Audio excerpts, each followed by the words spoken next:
Our presentation today will be on social class inequalities in education. This is a myth. All men are not created equal as stated in the Declaration of Independence. Unfortunately, education is affected due to social class inequality and socioeconomic status. In the United States, people are grouped into social classes. There's the upper class, upper middle class, lower middle class, working class, lower class, and underclass. On the top of the class hierarchy system is the upper class.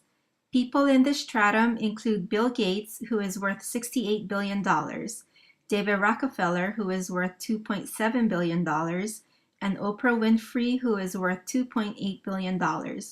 People in this stratum generate their income from stocks, bonds, or real estate, among other things.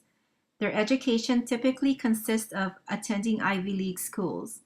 Their wealth and high status provides them influence, power, and privileges. Children of the upper class have privileges due to this. This concept is what the French sociologist Pierre Bourdieu calls cultural capital. Children of this strata have the privilege of attending the top schools and universities and have unlimited resources in helping them with their education. There are two categories in the middle class. There's the upper middle class and the lower middle class. The middle class mostly lives in the suburbs or urban areas. Occupations of the upper middle class strata include engineers, doctors, and lawyers. Occupations in the lower middle class include teachers and nurses. Most people in this strata have college degrees. Although the children may not be able to afford to go to the top universities, they have almost the same resources as the upper class as far as education. The occupations of the working class include factory workers and servers. They usually have financial difficulty and struggle to pay their debts. Their education consists of high school and typically do not have a 4-year college degree.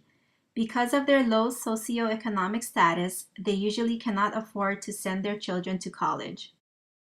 The lower class strata typically have some high school education and no college education.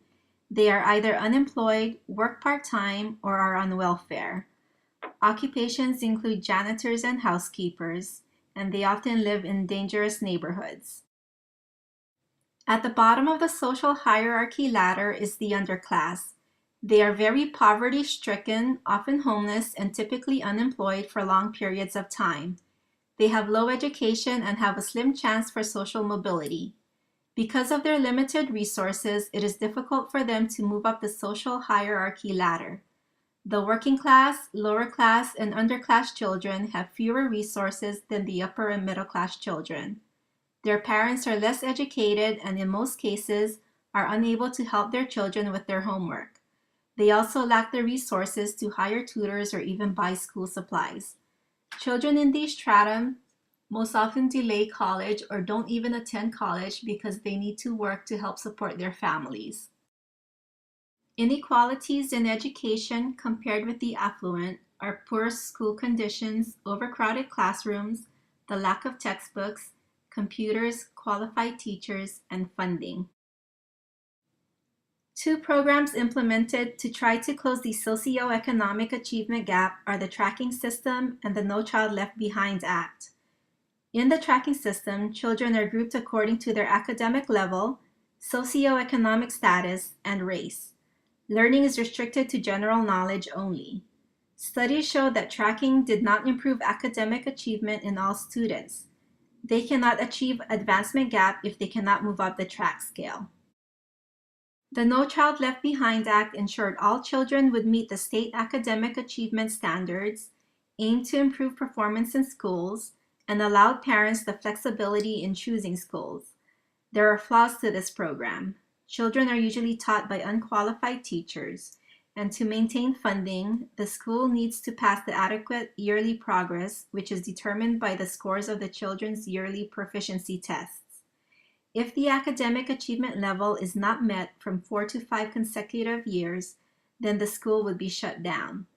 Unfortunately, it's the lack of resources that contribute to poor proficiency scores. This is why funding the schools that need it most is so important. What is needed to close the socioeconomic achievement gap is to increase school funding to those that need it most, repair rundown schools, hire qualified teachers, have smaller class sizes, assess and teach children according to their learning style, and provide children resources such as supplies, tutoring, and after-school programs. To make this socioeconomic equality in education happen, everyone in society needs to speak up and be the voices for the next generation of leaders. People need to educate as many people as they can about the educational inequalities in the United States. By advocating for those that have low income, all children will be given the opportunity to have a chance at life to succeed, and the socioeconomic achievement gap can be closed regardless of their socioeconomic status.